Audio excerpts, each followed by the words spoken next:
back to English with دنيا.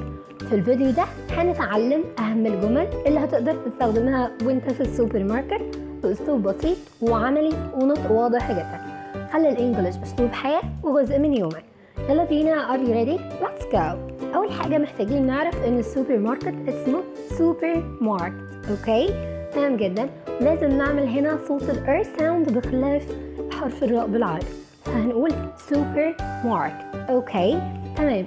محتاجين نعرف كمان ان احنا كزبون اسمه customer.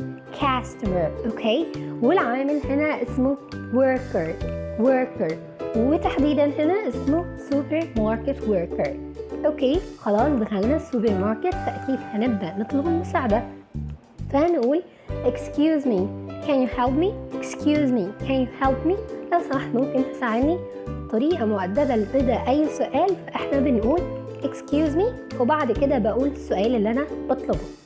اوكي؟ فالوركر هنا او العامل هيرد عليك بمنتهى اللطف والادب، هيقولك sure what do you need اكيد محتاج ايه. بعد كده هبدأ اسأل على الحاجة اللي احنا محتاجينها. هقول له مثلا على سبيل المثال هقول له where can I find the bread فين اقدر الاقي العيش. هيوصل لي بقى الاتجاه او هو موجود فين بالظبط. هقول لي it's in aisle 5 or 3 next to the milk في الممر رقم 5 أو 3 أيا كان جنب اللبن.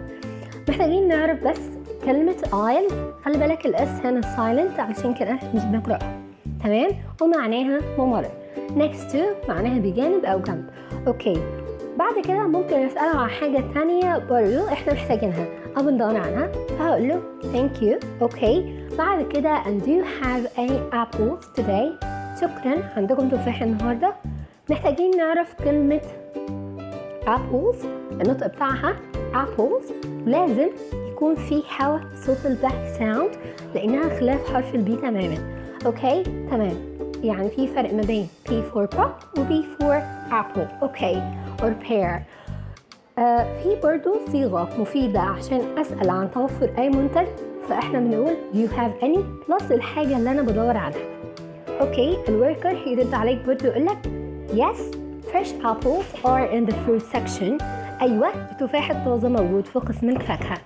قسم الفاكهه بقول عليه fruit section. اوكي، بعد كده اخر حاجه عشان ااكد وانهي المحادثه، فعشان اعمل تاكيد على الكلام اللي احنا قلناه والحاجه اللي طلبتها اوكي فهقول له perfect I'll take some. ممتاز، هاخد شويه. خلي بالك من نطق كلمه perfect، لازم يكون فيه هوا في صوت الباك ساوند، وخلي بالك ان فيه هنا ستريس او فيه شدة كده زي العربي بيبقى فيها loud voice والتون بتاعتك عالية فاحنا بنقول perfect. اوكي، I'll take some. ممتاز، هاخد شوية. هيقول لي great anything else you are looking for. تمام، في حاجة تانية بدور عنها. اوكي، هيقول لي هنا great anything else you are looking for. تمام، في حاجة تانية بدور عنها. محتاجين نعمل الصف هنا بس على كلمة anything. اوكي، مش بقول anything. خلي بالك ان انا بطلع لساني في th والing بنعملها ing بسيطة طبعا لانها نيزل، فاحنا هنقول عليها anything else واقول else مش else. تمام، you are هنخليه you. بعد كده هقول له no that's all thanks for your help. لا كده تمام، شكرا على خدمتك او مساعدتك.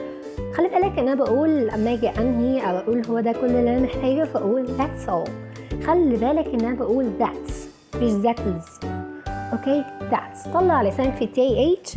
اوكي، وخلي بالك برضو من صوت الاس وصوت th فاقول that's all مش هقول all لان دي دارك ال يعني محتاج ان انا امتد فيها شويه. هقول that's all thanks. اوكي، thanks مش thanks for your help. اوكي، شكرا على مساعدتك.